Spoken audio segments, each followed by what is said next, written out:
Alright, today is all new official handbook to the Marvel Universe A to Z, or A to Z, or A to Z.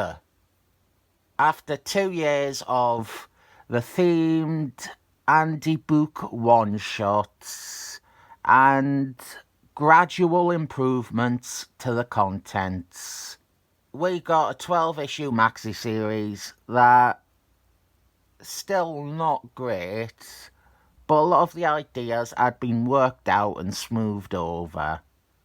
We also get much nicer covers for these than most of the ones that preceded this series. The problem I can foresee you and everyone else having with these A to Zs are that they opt to overlook and not include characters who received profiles in the various 2004 and 2005 one-shots. At least if there isn't any major change or the old profile doesn't require some reworking. The issue being, we don't have major characters getting profiles in these A to Zs. The Avengers don't receive an entry. Wingman from the Excellent Men doesn't. Armageddon, Crusher Man. Without some major characters, we are left with a hodgepodge that a casual reader won't recognise. And these profile layouts, which a few of you consider ugly and unappealing. I don't mind them, but it is likely through perseverance that I don't mind them. Still don't like team entries. This isn't bad, to be honest. This way of showing teams. But they kinda top the heads from the 80s. And this actually isn't how they do show teams. This is because almost all these characters are not significant enough to receive individual profiles. So what we have here are very, very tiny details about the characters, like a little index. You do have some ones like Steelman in there, and Fire Fist, R.I.P. Fire Fist. But a lot of the rest will never get any profile beyond this. Agnes from New Warriors Volume 2.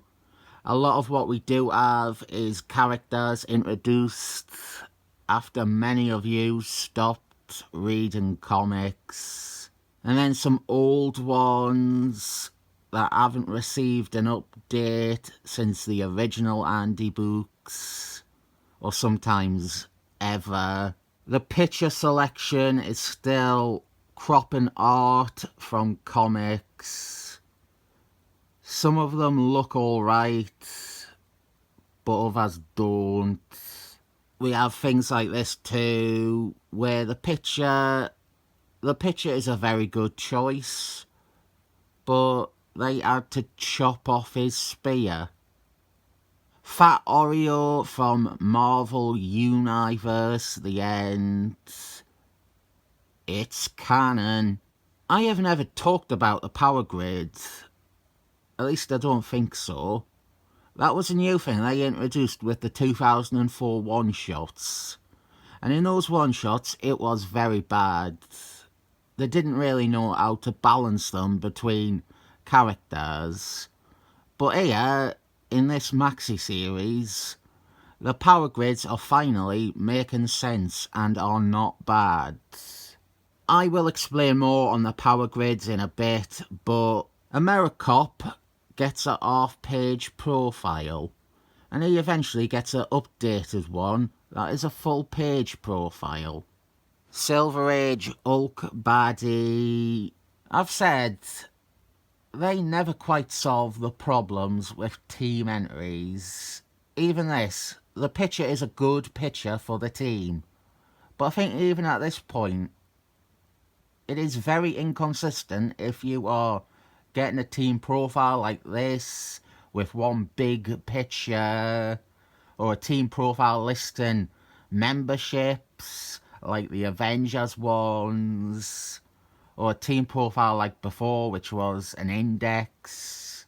Okay, the power grids. The black boxes in every profile. We have a 7x6 grid, or a 6x7 grid. I don't know which number would come first. We list 6 powers and then give them a rank out of 7, kind of. Our 6 attributes are intelligence, strength, speed, durability, energy projection, and fighting skills. And someone like Zoe Kravitz here is a fairly unremarkable one. Her speed, while flying, is her only thing above the baseline average. 2 is generally the baseline average. Although with certain characters, energy projection will be at 1 because they don't project any energy. I can't remember if they ever utilise a 0. Whereas the anti-cap, who is also known as Major America, and you might have me to thank for this character getting a name, he was a very, very skilled fighter. He was a trained Navy SEAL, so his fighting skill is at a 6.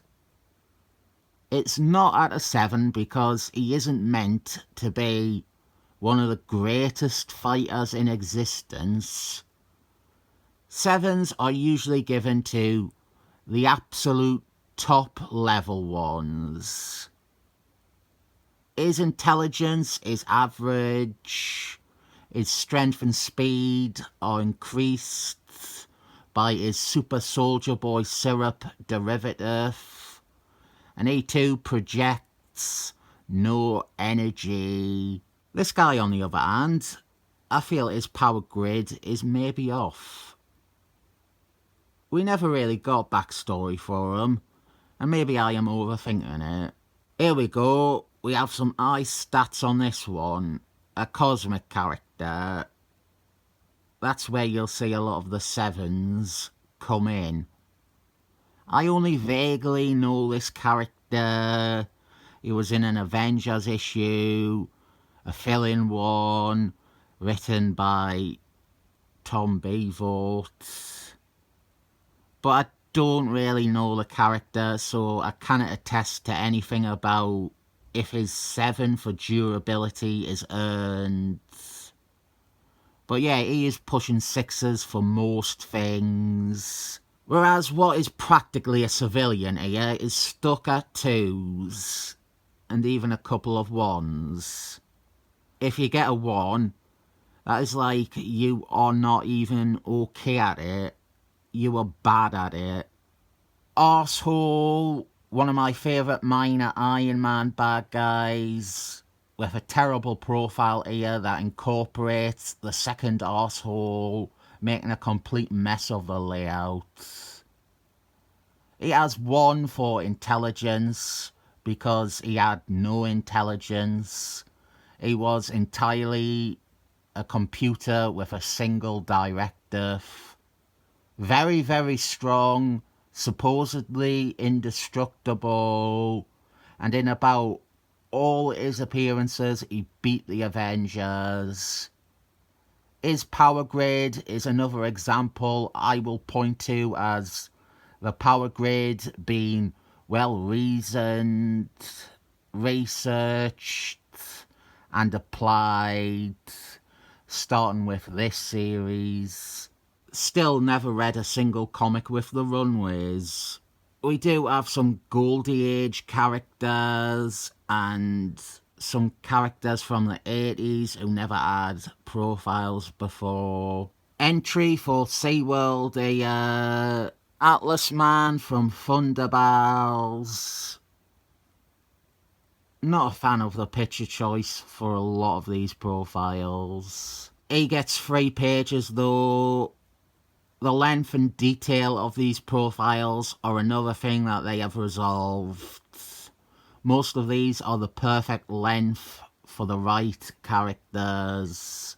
Alan Watson's adopted space daughter, who was never seen again after a cameo in Marvel Universe The End, issue 1. Maybe Child Protective Services took her away after Alan Watson introduced her to Moon Garden. Kinda sad when you have a character like Aurora Borealis and her main picture is her in casual dress. This was how she was appearing at the time, but let's be honest, everyone is picturing the classic design.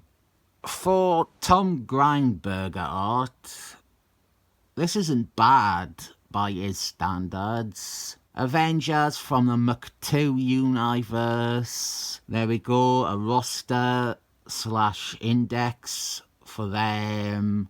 Awesome Andrew. I'm surprised his intelligence is at a 2. I guess it is more the case that he cannot talk than anything else. Bad Guys from the new Invader-as series. Love that one. Most of these characters we never saw again though. Off-page profiles to not offset the collection of full profiles by ordering these in with them alphabetically. We saw several times in the 80s Andy books, off-page profiles would break up the layout. You'd have one of these, and then a full-page profile for Marvel that is now split across 2 pages. The first rule of Fight Bolts is we do not talk about Fight Bolts. I was convinced that this was Buscema art and that the credit was wrong, but it's not. And the winner for the sexiest double-page spread of this Andy book goes to this. Even if we have a ridiculous Kurt Busey retcon that I won't get into right now. Bad Guys from that Defenders and Harvey the Duck Treasury edition I got. These characters were parodies of then recent Marvel characters that Steve Gerbil thought were shite. Knife Splasher's brother, who became the new Knife Splasher a year or so after this. At the end of these, I ask what your favourite thing profiled was. I think Squealy is easily mine for this Andy book. Does anyone know where this Paul Smith Art of Squealy comes from? 3 pages for my Irish homeboy. And I got excited thinking this profile would end before he died, but no, it includes that. That's something to commend. They were able to quickly incorporate new information, even if in this case I wish they hadn't. Baron Zordon from Doctor Strange. That's some artwork from the old Andy books, the deluxe edition. He gets 3 pages. 7 for speed, teleportation. They will, I think in the next miniseries, include yellow bars for teleportation ability, so that the speed statistic can instead be, in this case it would be a 2. The white bar would be at a 2, and then there would be a yellow bar after that going to 7 with an asterisk saying it is due to teleportation. Baron Hydra. I wonder if this was at the point where they... Yeah, they do. The retcon from New Thunderbolts 17. I wouldn't be good at writing Andy books because certain retcons that make stories worse I decide to personally ignore. Baron Zero over here, maybe giving Squealy some competition for that top spot for me. Only 2 pages. Oh, we've got the yellow bars with him. He was using the moonstones at the time. That is what the yellow bars will be. Another one that would require bitching about Kurt Busey. And the last one is appropriate for a channel called Son of Nimrod. We end with what could be considered the son of Nimrod. Bastards. Well, Nimrod was bastards. Nimrod became bastards. I know you want the handybooks to be like they were in the 80s, but it was 2006. They were doing the best they could with the resources and the expectations or demands of the time. I would rather take profiles with bad pictures than no profiles at all. And as I've shown, they do eventually sort out the problem with the pictures. Who is your favourite character or team that is profiled in this first issue of the 2006 A to Z, which omits several main characters? Squealy or Baron Zero for me. Atlas Man gets a shout too. Without the marquee characters, this really does feel like a collection of